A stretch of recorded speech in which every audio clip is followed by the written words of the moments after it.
is Anna Nelson, Senior Landscape Architect with Perkins & Will.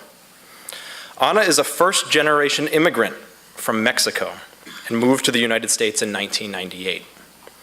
She studied architecture as an undergraduate back home and came to the University of Minnesota, where she enrolled in the master's program in landscape architecture. She has been practicing here as a landscape architect and urban designer since graduating from the program in May of 2000. Navigating a new culture, new language, and new country for almost 20 years now, Anna's work is guided by social purpose. Her career focuses on integrating architecture and landscape architecture, designing meaningful spaces, and leveraging sensitive context solutions, while prioritizing community goals and stakeholder perspectives. Though based in Minnesota, her projects include locations across the country and abroad. Please welcome Anna.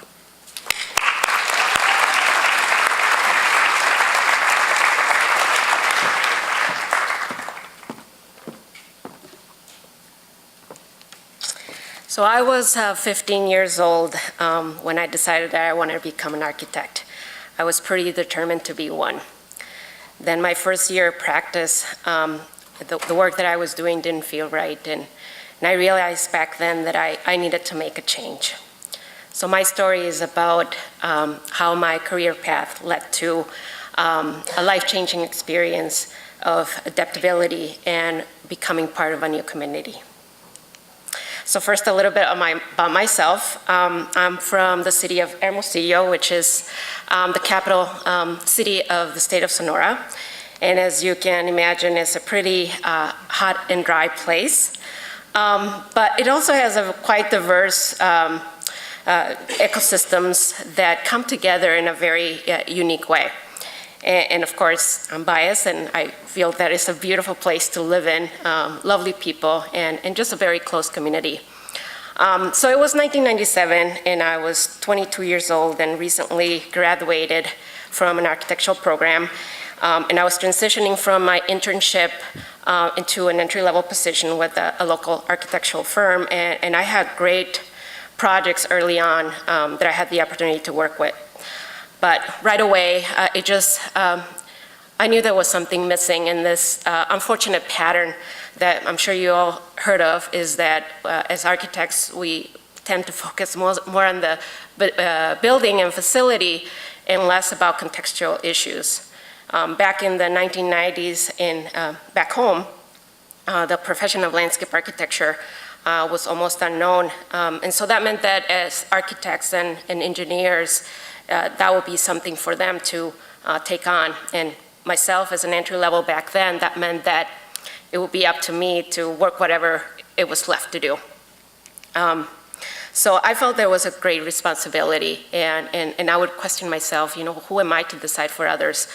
And I knew that even though I was told to just do whatever you think looks nice and look good, that there was more to it. And I would ask myself about what about climate issues, or what about social issues? And most important, I felt very troubled about whatever decision I might take and how might affect others that were not necessarily directly connected to the project.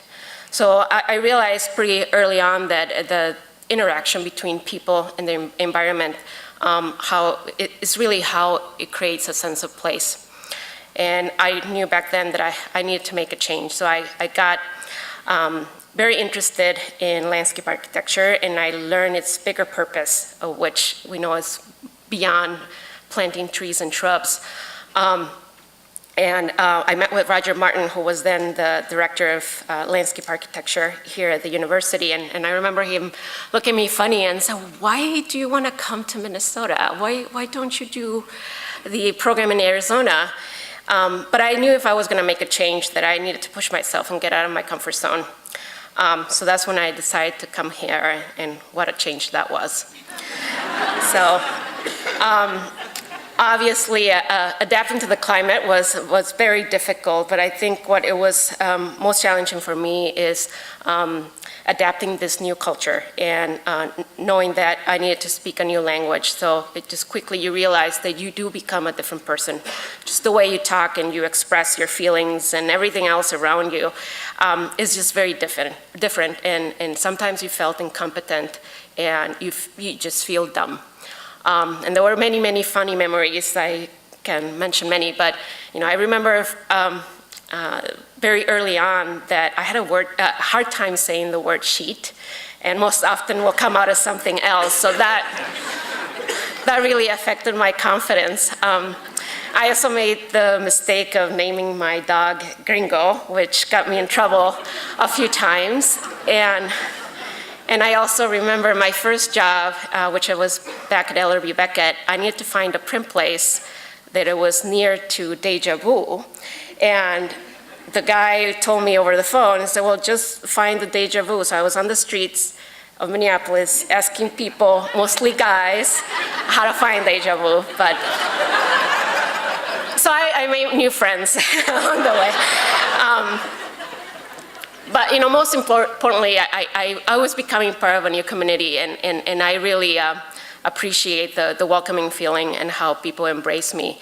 I really became very interested in community design and how ideas from the community could be integrated and translated into something more tangible.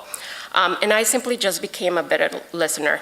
And I knew that even whatever the size of the project was, that I could make just little steps to just reach out that bigger purpose. As a student, I became involved with this pro bono project, and the foundation and the community was just very welcoming and very patient, and just trusted that I could give them something that they can use. But this project also gave me the motivation to really push myself out in the professional world, and I became very interested in the interaction between natural and urban environments, and how those can contribute to creating a better place for all of us. And some of them are still work in progress, and I'm still continuing, and the place where I'm at to push that forward. And just recently, I connected with a friend from Mexico after 17 years, and I found myself, explaining what I do and what I've done. And it really just gave me a great pride of how far I've become, and just reminded myself of why I do the things that I do. And I know I'll be preaching to the choir here, but as designers, I know we're becoming more aware of social equity, climate, and racial equity issues. And it's a desperate need for us to be involved in. And no matter what the project might be, small or big, whatever involvement it is, we can make a significant impact.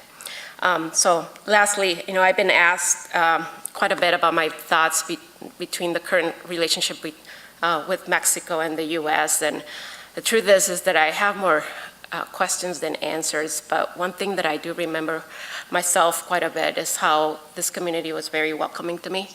And I'm hopeful that we can overcome these challenges. So to you, I just ask you to continue to do the work you do, push yourself, and we'll just overcome this, and it will be great no matter what. Thank you.